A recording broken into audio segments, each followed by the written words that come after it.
गांव गांव हर जगह गांव गांव मजहबी जब मस्जिद में आप जाकर के क्लेम दूसरे करेंगे, दफीना रोकेंगे, ईद की नमाज पढ़ने से रोकेंगे तो क्या होगा? वायलेंस होगा। ये तो पूरे मुल्क में फसाद कराने के लिए तो ये लाए हैं। इनका मकसद ये है।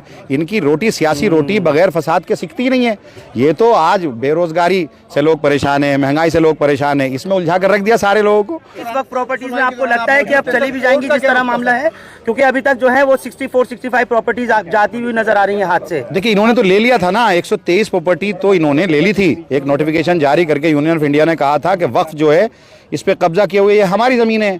अगर मैं हाई कोर्ट नहीं जाता तो ये तो सारी ज़मीन चली जाती। एक अकेली अगर आप तिकोना कब्रिस्तान की बात करो जो 60 बीघे का है, अगर आप उसकी वहाँ पे मार्केट रेट के हिसाब से बात करो, अगर 7 लाख रुपया भी मानो तो 42,000 करोड़ की एक प्रॉपर्टी है। उसके राइट साइड में डीपीएस के पीछे 484 खसरा है जो 30 बीघे का है, वो इन्होंने ज़बरदस्ती लेकर ले लिया। जबकि 123 में स्टे चल रहा है, केस चल रहा है, ले लिया। लाल मस्जिद आपके सामने मिसाल है कि उसके पीछे की सारी ज़मीन कब्रिस्तान की ले ली, मस्जिद के पीछे की, और वहाँ बिल्डिंग बना दी। वो ट्रिब्यूनल के अंदर चल रहा है। माता सुंदरी रोड का कब्रिस्तान है वो इन्होंने ले लिया। वो उसके रेवेन्यू रिकॉर्ड में सिर्फ यही तो था कि रेवेन्यू रिकॉर्ड में वो वक्फ का नहीं था, रेवेन्यू रिकॉर्ड में LNDO का था।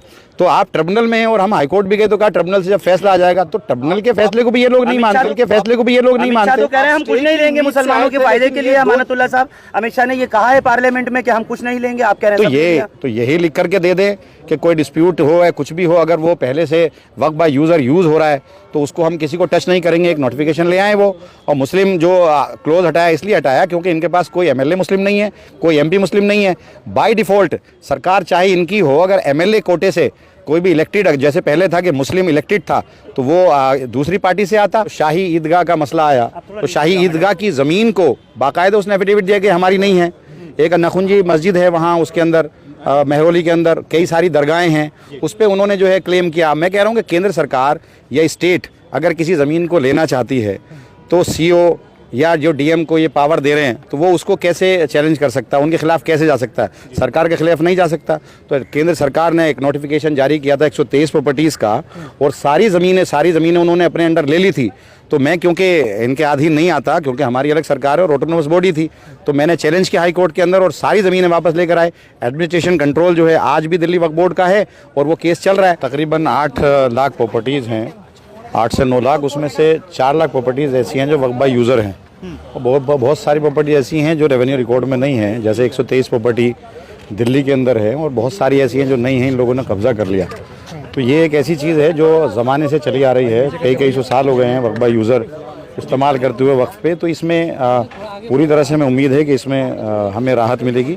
और दूसरा, जो नॉन मुस्लिम बोर्ड के अंदर आया है और जो इलेक्टेड प्रोसेस है उसको इन्होंने ख़त्म किया है। जैसे MLA इलेक्टेड था या MP इलेक्टेड था और मुस्लिम था, क्योंकि इनके पास तो है नहीं, तो इन्होंने जो है ये अनकॉन्स्टिट्यूशनल जो चीज़ें इसके अंदर रखी है। हमें पूरी उम्मीद है कि हमें इसमें जो है हमें पूरा भरोसा है और पूरे हिंदुस्तान को इसमें यकीन है कि सुप्रीम कोर्ट से हमें इसमें इंसाफ मिलेगा। मैं वहाँ चेयरमैन रहा हूँ, हमने अभी ऐसा कभी नहीं। देखिए, कोई भी आदमी खड़े होकर के मीडिया के अंदर कह दे, देखिए वक्फ की यहाँ पर दिल्ली के अंदर 1977 प्रॉपर्टीज़ हैं और सबका गज़ट नोटिफिकेशन है, वो सब जो है गज़ट में है और एरिया भी गज़ट के अंदर है।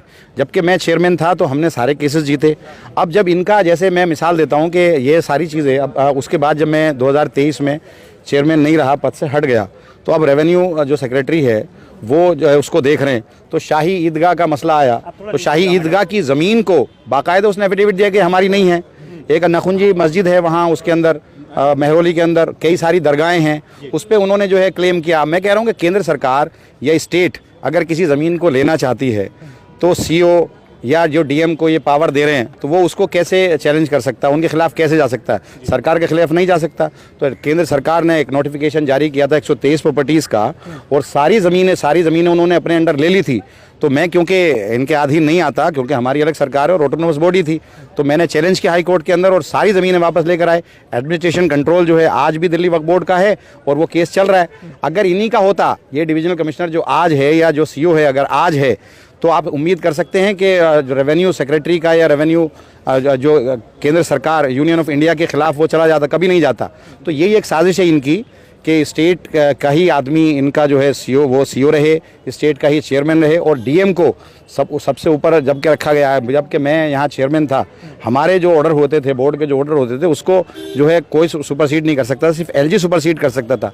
अब डीएम को चेयरमैन से और बोर्ड से ऊपर अगर आप बना रहे हो तो इसका क्या मतलब है, हमारी समझ में नहीं आता। जैसे पहले था कि मुस्लिम इलेक्टेड था तो वो दूसरी पार्टी से आता, समाजवादी से यूपी के अंदर आता, दिल्ली से आम आदमी पार्टी से आता, कांग्रेस से हरियाणा के अंदर आता, महाराष्ट्र से कांग्रेस का आता, तो आरजेडी का बिहार से आता, तो बाय डिफ़ॉल्ट वो मुस्लिम आता। और जब कुछ गलत करते तो वो अगर होता एमपी और एमएलए होता तो वो गलत काम नहीं करने देता। तो ये तो बाकायदा ये तो कॉन्स्टिट्यूशन के भी खिलाफ है। तो सारा का सारा इनका जो मसला है वो कॉन्स्टिट्यूशन के खिलाफ है और उसी पर जा रहे हैं। और आने वाले वक्त में अगर ये एक्ट इसके अंदर तरमीम नहीं हुई है, नहीं रोका गया, तो आने वाले वक्त में गांव के अंदर, देहात के अंदर बहुत सारी ज़मीनें जो ग्राम सभा के अंदर है, कल प्रधान खड़े होकर कहेगा कि ये तो इलीगल है, डीएम उसको रोक देगा, दफीना रोक देगा। दफीना रुकने के बाद उसके बाद वो केस चला जाएगा, उसके पास वो ज़मीन वक्फ की हो जाएगी और वो रेवेन्यू रिकॉर्ड के हिसाब से फैसला देगा तो वो ज़मीन तो चली जाएगी। और ऐसा हुआ है बहुत सारी ज़मीनों पर, जो तिकोना कब्रिस्तान है वहाँ पर दफीना इन्होंने रोका है, लाल मस्जिद पर इन्होंने रोका है, माता सुंदरी रोड पर रोका है, एक जो है उत्तम नगर के अंदर जो फ्लड इरिगेशन की ज़मीन थी वहाँ के एसडीएम ने रोक दिया, हम नहीं करा पाए वहाँ पर। तो बहुत सारी जगहें हैं, हम कौन जाता फिरेगा।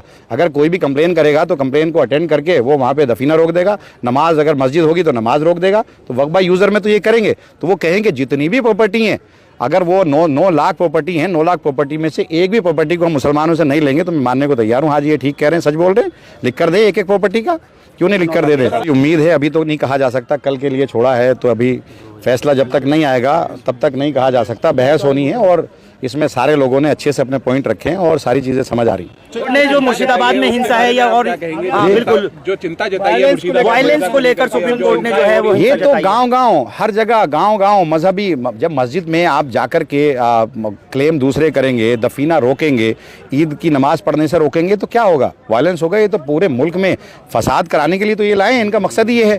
इनकी रोटी, सियासी रोटी बगैर फसाद के सिकती नहीं है।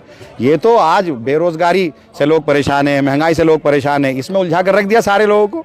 अब आप बताइए, कब्रिस्तान पर भी ये कब्जा अगर करेंगे, मस्जिदों पर भी ये कब्जा अगर करेंगे तो वायलेंस तो होगा, क्यों नहीं होगा। ये तो करना चाहते हैं, यही तो इनका मकसद है। तो सुप्रीम कोर्ट इसको देख रहा है और इसमें अच्छा फैसला आएगा।